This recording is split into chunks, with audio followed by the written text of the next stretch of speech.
Hello and welcome to Rage Against the Machines, not to be confused with the popular rock band Rage Against the Machine. The S at end is a giveaway. No, this is a showcase of bots in video games. I have stumbled on this topic before but never got anywhere with it, but lately a friend of mine keeps telling me, "Why are you playing against bots again? Is that even fun?" And I honestly had no good answer because I was born in it, molded by it. Back when I was young, during the 90s, early 2000s, strategy games was on an all-time high. It's a genre what me, my brother and many others grew up with. We also had a 56k dial-up modem which was slow, expensive and unstable compared to today. So when we didn't play campaigns or hot seats, we usually fought the AI in skirmishes, so-called comp stumps, and we still had fun. So I guess that's part of it. Today most of us have easy access to the internet and a lot of games today focus heavily on the multiplayer aspect. Yet there's still games where you can face off against the computer in an arena made for competitive player versus player environments.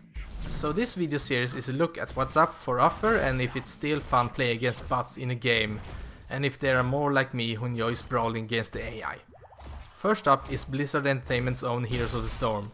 It's their own take on the MOBA genre with a more casual playstyle and filled to the brim with characters from all of Blizzard's own IPs.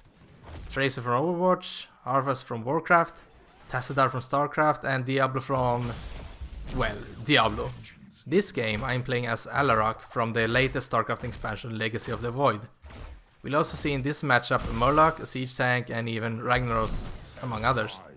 Now, their idea of a MOBA is quite different from say League of Legends or Dota 2. For starters, there's no gold to be earned or items to buy. Instead, all your basic abilities are unlocked from the start, and all the experience are shared as a team so everyone stays on the same level. And to compensate for items there is talents. Every third level you can use a talent to improve on any of your abilities or maybe even have a new active ability to help your team. At level 10 you unlock your ultimate, or rather you can choose your ultimate from two options.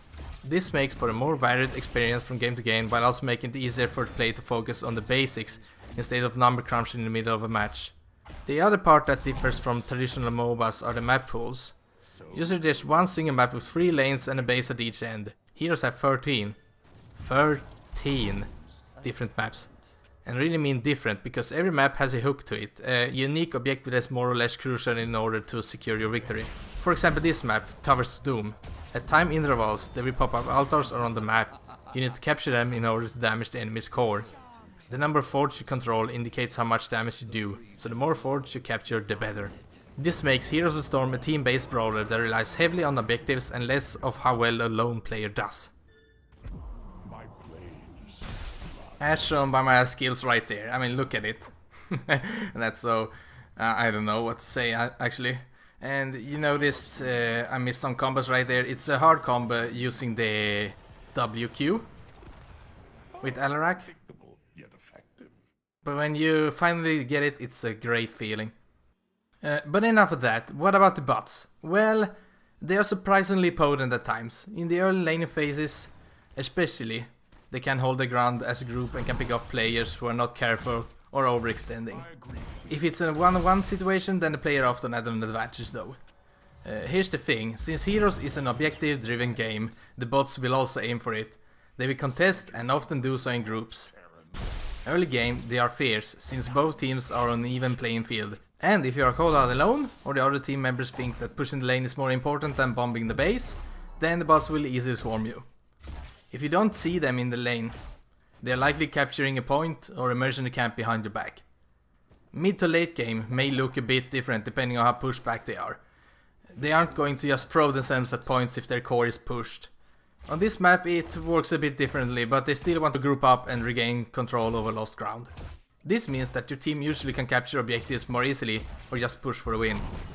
This usually leads to larger team fights that more or less decides the outcome, which is usually in favor for the players. As far as individual skill, they can utilize most of their arsenal without any hiccups and are fairly accurate when it comes to skill shots. Since scaling in this game is different from other MOBAs, it makes it so that they still can make a stand. However, there are exceptions when it comes to talents and ultimates where they simply never go. You don't see them pick talents that require you to manually activate, and they usually wait a level 2 past level 10 before choosing the ultimate. When they do, they sometimes rarely or not use it at all. This is of course depending on what champion they picked. And despite how I praise them for being sort of intelligent, there are times where they simply make a beeline towards an objective all alone in a pretty predictable pattern the players can abuse. Usually they are cautious when their health gets low, but when standing alone against a full team, they don't think rationally of retreating and just ends up dying.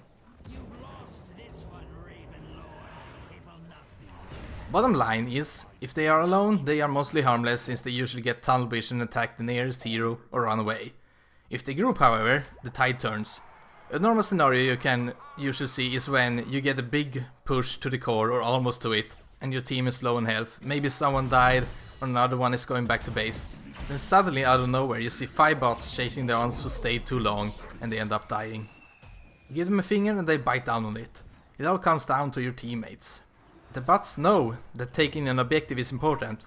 Some players, however, don't. There may be times when you see them just stay in lane, just pushing and pushing and pushing. The objectives on the maps are things that's meant to demolish enemy force with ease, but maybe some people think that a squishy assassin can compete with that. That can and will give an early advantage for bots. Bottom line is that even though they give you a challenge, your chances of winning are pretty good at the lower difficulties. It is a tool to train up how to contest objectives and how to group up against enemies. You don't see any advanced strategies to prepare against, but gives you a lesson on how to work as a team. If you have tried matchmaking before, you may see people who tried solo group of enemies and failing spectacularly. So in this case, the bots serve its purpose. So is it any fun? Well, I have to say that this is the best experience I've had with bots in a MOBA. 4 difficulty levels, separate queue that is always filled with people to play with, even the ability to fill your own team with bots. You can also enable them in custom games if you like. Best of all is that all benefits like daily quests, loot boxes, first win of the day and Nexus challenges can be completed in the bot queue.